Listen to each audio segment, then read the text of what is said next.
વર્ણિવેશરમણીય દર્શનમ મંદહાસરુચિરાનનાંબુજમ પૂજિતમ સુરુ નરોત્તમૈર્મુદા ધર્મનંદનમહં વિચિંતયે. અસતોમા ષટ્ગમય તમસોમા જ્યોતિર્ગમય મૃત્યુર્મા અમૃતમ ગમય. ઓમ શાંતિ શાંતિ શાંતિ. અસ્મદ્ગુરુ સમારંભામ નાથયામૂન મધ્યમામ લક્ષ્મી વલ્લભ પર્યંતામ વંદે ગુરુ પરંપરા. આજની જ્ઞાન સભાની અંદર પધારનારા બધા જ ભગવદ્ ભક્તોને વેદાંતાચાર્ય, પુરાણ ઇતિહાસાચાર્ય, એમ.એ. ફિલોસોફી શાસ્ત્રી રાકેશભાઈના હિતપૂર્વક જય સ્વામિનારાયણ. ભક્તો, આજની આ જ્ઞાન સભાની અંદર આપણે બધા માઘ માસમાં પવિત્ર નદી કે પવિત્ર સરોવર કે સમુદ્રમાં સ્નાન કેમ કરવું તથા માઘ સ્નાનનો સંબંધ સુરતમાં વહેતી તાપી નદી સાથે છે, આ વિષય પર થોડી વાત શ્રવણ કરશું. તો બધા જ શ્રોતાગણો અને એમાં પણ જે માઘ માસમાં પવિત્ર નદી, સરોવર કે સમુદ્રમાં સ્નાન કરનારા છે તેઓ તો આ પ્રવચન અવશ્ય એકાગ્ર મને કરીને શ્રવણ કરે અને એને આત્મસાત કરી દે. હવે કોઈ વ્યક્તિને એવી શંકા થાય કે ભક્તો, માઘ માસની અંદર નદીની અંદર તથા સાગરની અંદર સ્નાન કરવાનું મહાત્મય જ શા માટે કહ્યું છે? તો આ સંબંધની અંદર સ્કંદ પુરાણની અંદર જે તાપી મહાત્મય આવેલું છે એ તાપી મહાત્મયની અંદર એક બહુ સુંદર કથા આવે છે. ભક્તો, આ તાપી મહાત્મય જે અત્યારે સ્કંદ પુરાણ જે છે ને તેની અંદર જોવા નથી મળતું, પરંતુ સ્કંદ પુરાણની પ્રાચીન પ્રતો જે છે એ પ્રાચીન પ્રતોની અંદર જે પ્રમાણે રેવાનું એટલે કે નર્મદાનું મહાત્મય સ્કંદ પુરાણમાં જોવા મળે છે તે જ પ્રમાણે તાપીનું મહાત્મય પણ ત્યાં જોવા મળે છે. આ તાપીનું મહાત્મય ભક્તો એટલું બધું હતું ને કે એના મહાત્મયની ઓઠ લઈને પાપી લોકો પાપ કરતા હતા અને આ નદીની અંદર આવીને સ્નાન કરતા હતા, જેથી કરીને એના બધા પાપો બળી જતા હતા. પુનઃ પાપ કરે અને પુનઃ આવીને સ્નાન કરે, જેને લઈને લોકો નિષ્પાપ થઈ જતા. એટલે ભગવાન શ્રીમદ નારાયણે નારદજીને કહ્યું કે ભાઈ તમે સ્કંદ પુરાણમાંથી આ તાપી મહાત્મય જે છે એને લુપ્ત કરી દો. અને નારદજીએ એ સંપૂર્ણ તાપી મહાત્મય જે છે, જે લગભગ 50 ઉપર અધ્યાયોની અંદર લખાયેલું છે, એ આખું મહાત્મય લુપ્ત કરી દીધું. ને આ વાત જે છે એ જ સ્કંદ પુરાણના તાપી મહાત્મયના 41મા અધ્યાયની અંદર લખેલી છે. ભક્તો, આ તાપી નદી જે છે ને એ 21 કલ્પથી આ ભારત ભૂમિને પાવન કરી રહેલી છે, એવું એ જ તાપી પુરાણની અંદર લખેલું છે. ભારત વર્ષની જેટલી પણ નદીઓ છે એ બધી જ નદીઓની અંદર સર્વોત્તમ નદી કોઈ હોય તો કેવલ ને કેવલ તાપી નદી છે, એવું ભગવાન વેદવ્યાસ પોતે ડિંડિમ ઘોષ કરીને કહી રહ્યા છે. એ તો તમે જ્યારે તાપી પુરાણ વાંચો ત્યારે તમને ખબર પડે. તો આ તાપી પુરાણની અંદર એક બહુ સુંદર મજાની કથા આવે છે, જે કથાની અંદર એવું કહેવામાં આવેલું છે કે એક સમયે કૈલાસ પર્વતની ઉપર દેવસભાની અંદર ભગવાન મહાદેવ બિરાજમાન હતા. ત્યારે દેવોની સભાની અંદર એક આશ્ચર્ય થયું. ભગવાન શંકર જે છે એમની જે ગુદાઇન્દ્રિય કહેવાય, એ ગુદાઇન્દ્રિયમાંથી અચાનક એક કોલાહલ કરતો કરંક નામનો દૈત્ય જે છે એ પ્રગટ થયો. આ કરંક દૈત્ય જે છે એ એટલો બધો મોટો હતો કે 84,000 યોજન તો એની ઊંચાઈ હતી અને પહોળાઈ પણ એટલી જ હતી.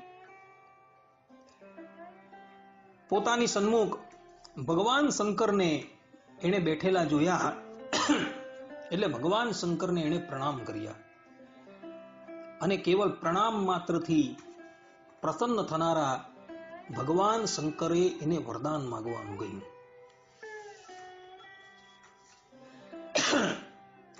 એટલે આ કરંક નામનો જે દૈત્ય હતો ને એણે ભગવાન શંકરની પાસે વરદાન માંગતા કહ્યું કે પ્રભુ, હું દરેક દેવતાઓથી અજય થઈ જાઉં, આટલી કૃપા તમે મારા પર કરો. ભગવાન શંકર કહે તથાસ્તુ.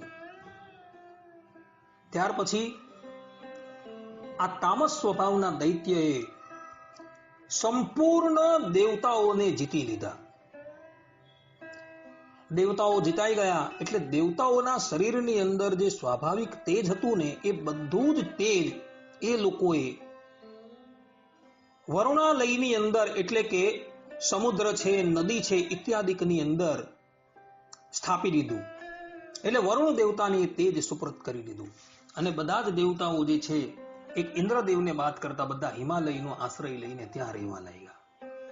આ કરંક નામનો દૈત્ય જે છે એટલો દુષ્ટ સ્વભાવનો હતો કે એણે દેવરાજ ઇન્દ્રને તો દ્વારપાલ બનાવી દીધા. અર્થાત કે જે સ્થાન પર રહેતો હતો એ સ્થાનની ઉપર એણે દેવરાજ ઇન્દ્રને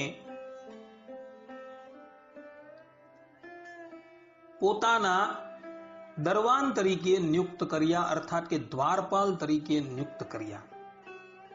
આ દાનવનું સ્થાન કૌંચ પર્વત હતું. હવે આ તરફ દ્વારપાલ તરીકે નિયુક્ત થયેલા દેવરાજ ઇન્દ્ર જે છે એ અતિશય ગ્લાનિ પામવા લાગ્યા.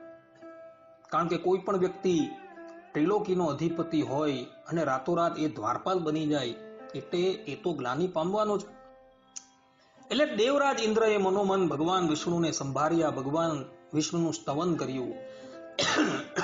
એટલે ભગવાન વિષ્ણુ એની સન્મુખ પ્રગટ થયા. દેવરાજ ઇન્દ્ર ભગવાન શ્રી હરિના ચરણમાં પડી ગયો અને પોતાનું દુઃખ જે છે એ એણે નિવેદિત કર્યું. એટલે ભગવાન વિષ્ણુએ કહ્યું કે દેવરાજ, ભગવાન શંકરના વરદાનથી આ કરંક નામનો દૈત્ય જે છે ને એ દેવો થકી અજય થઈ ગયું છે. પરંતુ તમે ચિંતા ન કરો, હું આ દૈત્યને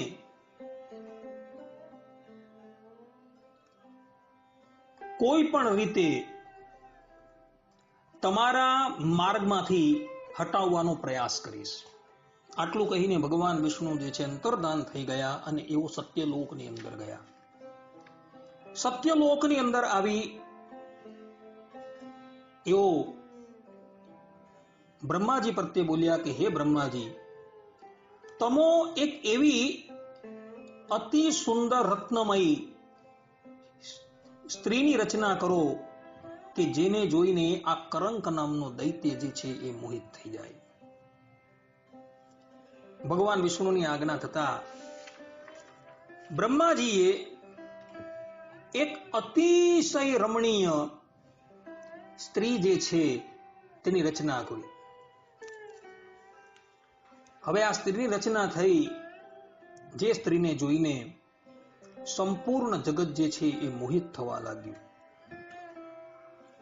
જે સ્ત્રીનું નામ હતું ચિત્રમોહા. ચિત્રમોહા જેવી પ્રગટ થઈ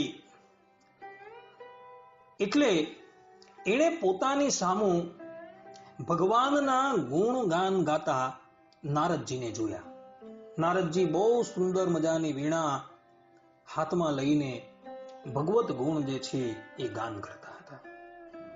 નારદ મુનિને જોઈ આ ચિત્રા જે છે એ ચિત્રા નારદજીની વીણા લેવા એની પાસે ગઈ અને ચપળતાવશ એણે નારદજીની વીણા જે છે એ ખેંચી લીધી.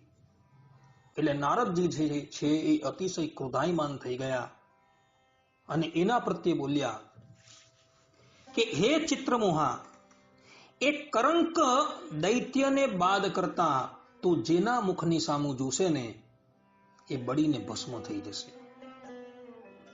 આ પ્રમાણેનો શાપ આપી દીધો નારદજીએ. પરંતુ આ ચિત્રમોહા જે છે એ આ શાપને કઈ ગણકારતી નથી. ત્યાર પછી આ ચિત્રમોહા જે છે એ બ્રહ્માજીની આજ્ઞાથી કૌંચ પર્વત પર આવી, જે પર્વતની ઉપર આ કરંક નામનો દૈત્ય જે છે નિવાસ કરીને રહેતો હતો. ચિત્રમોહાને કૌંચ પર્વતની ઉપર વિહાર કરતી જોઈ આ દૈત્ય જે છે એના પર મોહિત થઈ ગયો અને એની પાસે આવીને બોલ્યો કે તું મારું પાણી ગ્રહણ કર. ચિત્રમોહાએ કહ્યું કે ભલે. આ પ્રમાણે કહી એ લોકોએ ગંધર્વ વિધિથી લગ્ન કરી લીધા અને બંને જણા એક ગુફાની અંદર ગયા અને દીર્ઘકાલ પર્યંત એ લોકો રમણ કરવા લાગ્યા. હવે આ તરફ શું થયું? એક વખતની વાત છે, આ કરંક નામનો દૈત્ય જે છે એ પોતાની ગુફાની બહાર આવ્યો અને ગુફાની બહાર આવીને જોયું કે સૂર્યદેવ જે છે એ અતિશય અત્યારે તપી રહ્યા છે.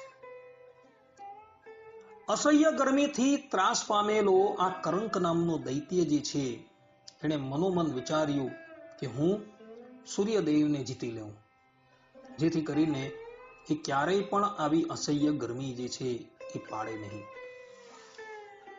કરંક નામનો દૈત્ય તે પછી પોતાની યોગ શક્તિથી સૂર્યલોકની અંદર ગયો. એ વખતે આ કરંક નામના દૈત્યને જોઈને સૂર્યના જે 7 ગોળા હતા એ 7 ગોળા ત્યાંથી પલાયન થઈ ગયા. અરુણ નામનો સારથી જે છે એ ત્રાસ પામી ગયો. આ ઉપરાંત સૂર્યની સન્મુખ ઉલટા પગે ચાલતા વાલ્ખેલ્ય ઋષિઓ જે છે એ પણ ત્રાસ પામીને ત્યાંથી પલાયન થઈ ગયા. સૂર્યના રથને ધક્કો મારીને ચાલતા રાક્ષસો તથા સૂર્યની સામું સ્તુતિ કરતા ગંધર્વો તથા અપ્સરાઓ જે છે એ પણ બધી ત્યાંથી પલાયન થઈ ગઈ. તે પછી કરંક અને સૂર્યદેવનું ભયંકર યુદ્ધ થયું. પરંતુ શિવજીના વરદાનને લઈને કરંક જે છે એ અજય હતો, એટલે સૂર્યદેવથી એ જીતાયો નહીં. એટલે સૂર્યદેવ એની પાસે ગયા અને એની સાથે મૈત્રી કરી લીધી. હવે આ તરફ શું થયું? જે વાલ્ખેલ્ય ઋષિઓ સૂર્યદેવ પાસેથી પલાયન થઈ ગયા હતા, એ વાલ્ખેલ્ય ઋષિઓ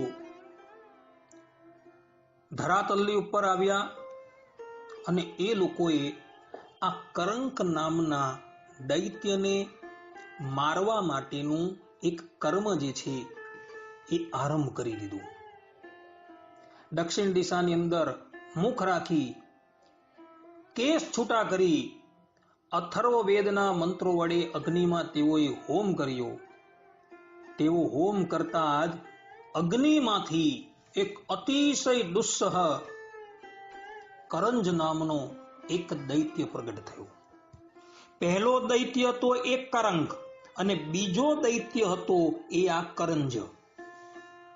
કરંજ નામનો દૈત્ય જે છે પ્રગટ થયો એટલે એ પણ જગતની અંદર ઉત્પાત મચાવવા લાગ્યો અને પોતાથી વધારે બલશાલી જે હોય તેની સાથે યુદ્ધ કરવા માટે એ તત્પર થયો.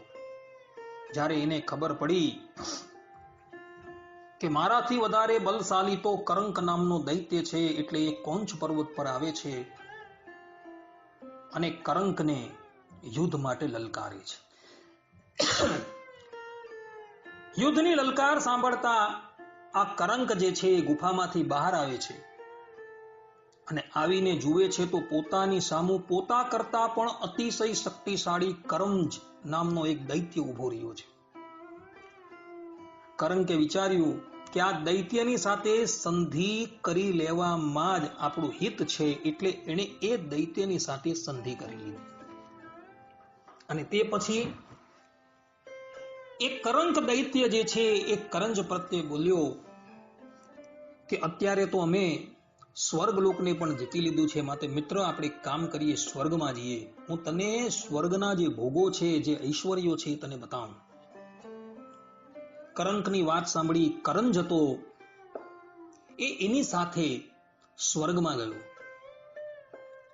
પરંતુ સ્વર્ગની અંદર તો કોઈ હતું નહીં. દેવતાઓ જે હતા એ દેવતાઓ તો બધા આ કરંકના ત્રાસથી હિમાલયનો આશ્રય લઈને બેઠેલા હતા. એટલે સ્વર્ગ આખું ઉજ્જડ થઈ ગયું હતું. ન તો ત્યાં અપ્સરા હતી કે ન કોઈ ગંધર્વો હતા. હવે આ તરફ આ કરંક જે છે એ કરંજને સ્વર્ગલોક બતાવતો હતો. ત્યાં જ એને પોતાની પ્રિયતમા ચિત્રમોહાની યાદ આવી ગઈ. એટલે એ કરંજને મૂકીને પુનઃ કોંચ પર્વત પર પોતાની ગુફામાં આવીને પોતાની પ્રિયતમા ચિત્રમોહાની સાથે વિહાર કરવા લાગ્યો. આમ એકાએક પોતાની પાસેથી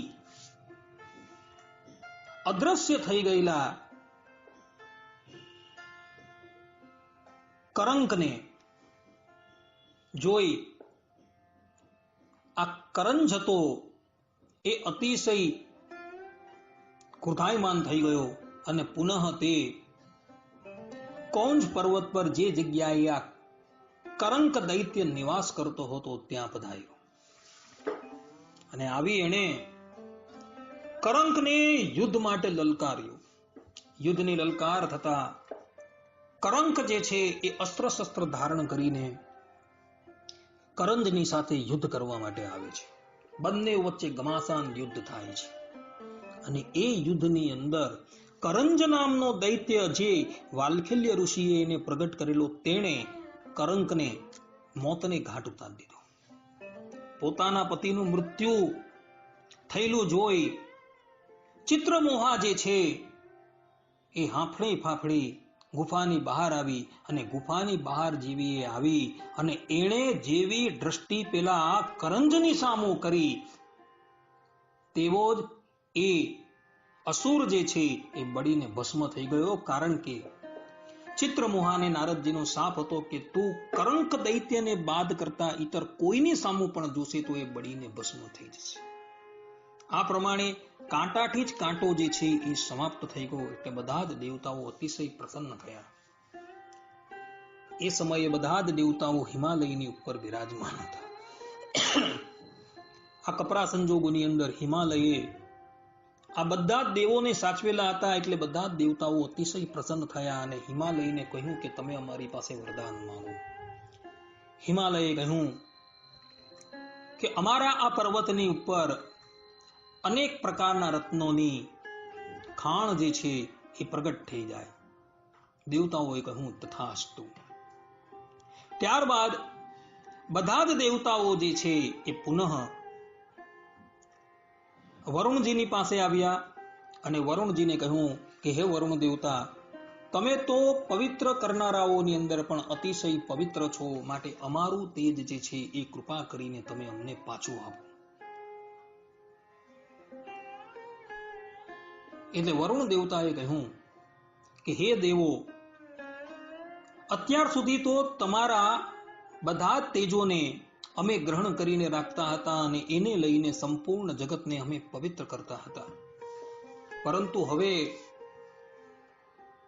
તમો અમારા જલમાંથી આ તેજ જે છે એ પુનઃ લઈ લઉં છો, તો હવે મારે લોકોને પવિત્ર કેવી રીતના કરવા? ત્યારે દેવતાઓ બોલ્યા હે વરુણદેવ, તમે ચિંતા ન કરો. હંમેશા માઘ માસની અંદર મકરના સૂર્યમાં હે વરુણદેવ, દેવતાઓનું તેજ જે છે એ તમારા જલની અંદર પ્રવિષ્ટ થઈ જશે. અને આ મકર ના સૂર્યની અંદર એટલે કે માઘ માસની અંદર 1 માસ પર્યંત જે પણ કોઈક વ્યક્તિ તમારા જલની અંદર સ્નાન કરશે, એના કોઈ પણ પાપ હશે એ બધા જ પાપો જે છે સમાપ્ત થઈ જશે. આ પ્રમાણેનો આશીર્વાદ આપી દેવતાઓ પોતાના સ્થાન ઉપર જતા રહ્યા. ભક્તો, આ આખી કથા જે છે સ્કંદ પુરાણના તાપી મહાત્મયના અધ્યાય 42 ની અંદર આવેલી છે અને ભગવાન શંકરે પોતાના શ્રીમુખે આ કથા કાર્તિકેયને કહેલી છે. પેલી ચિત્રમોહા જે છે એ નારદજીના શાપથી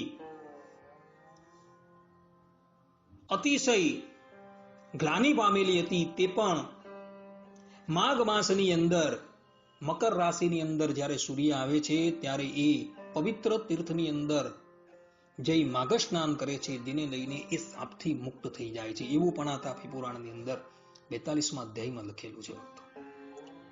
કહેવાનું તાત્પર્ય એ છે કે દેવતાઓના આશીર્વાદથી